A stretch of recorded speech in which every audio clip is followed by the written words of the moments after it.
Courage, dear heart. That's what the necklace read, that I was holding in my hand. Tiny words, small enough to hang around a neck, yet heavy enough to keep a soul alive. I remember holding it in my hand, trying not to fall apart. Because courage wasn't bravery to me. Courage was surviving another day when death sounded quieter than pain. Courage was staying. Courage was walking back into the building 5 days a week, 8+ hours a day, surrounded by strangers while my mind screamed, "Run." January 9th, 2019. Many years ago, I wanted out. Not just out of therapy, out of everything. And my therapist, with gentleness I didn't know how to receive, placed that necklace into my hand. Courage, dear heart. Because I truly wondered if my life had any value at all. Therapy was grueling. Intensive outpatient trauma peeling itself open in front of strangers hour after hour. And if I quit, the only escape that seemed reasonable was death, by my own hands.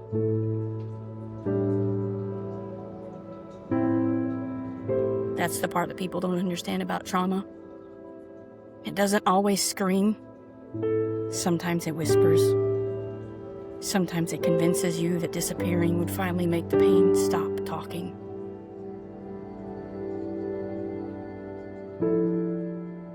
And maybe what makes this harder is that my EMS trauma, the blood, the dead faces, the silent reel of tragedy spinning endlessly in my mind, is now woven together with something even older, relational trauma.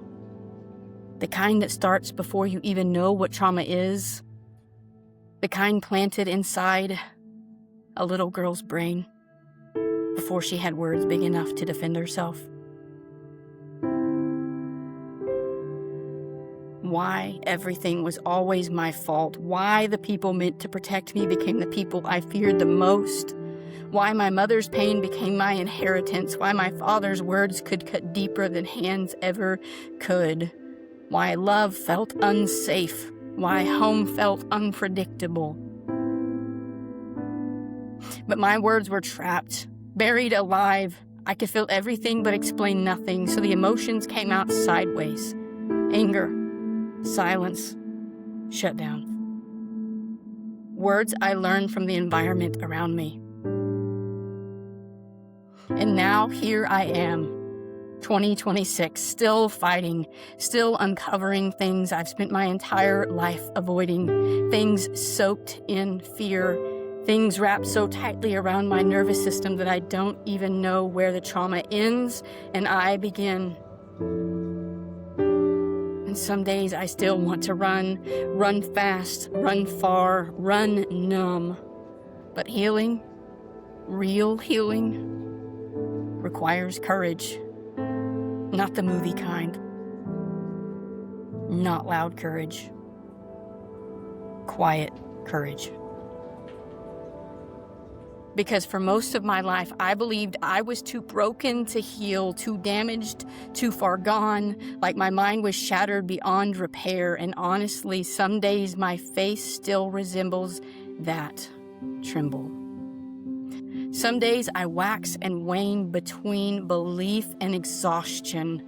But my feelings do not rewrite the truth. And truth says that God finishes what He starts. Forget all that. It's nothing compared to what I am going to do, for I am about to do something new.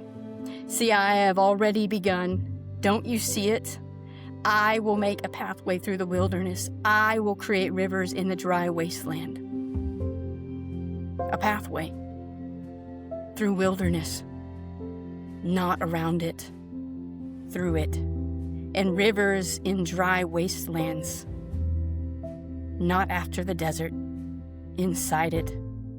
So maybe courage isn't the absence of fear. Maybe courage is believing that God can still create rivers in places that almost killed you. Maybe courage is staying long enough to watch Him do it.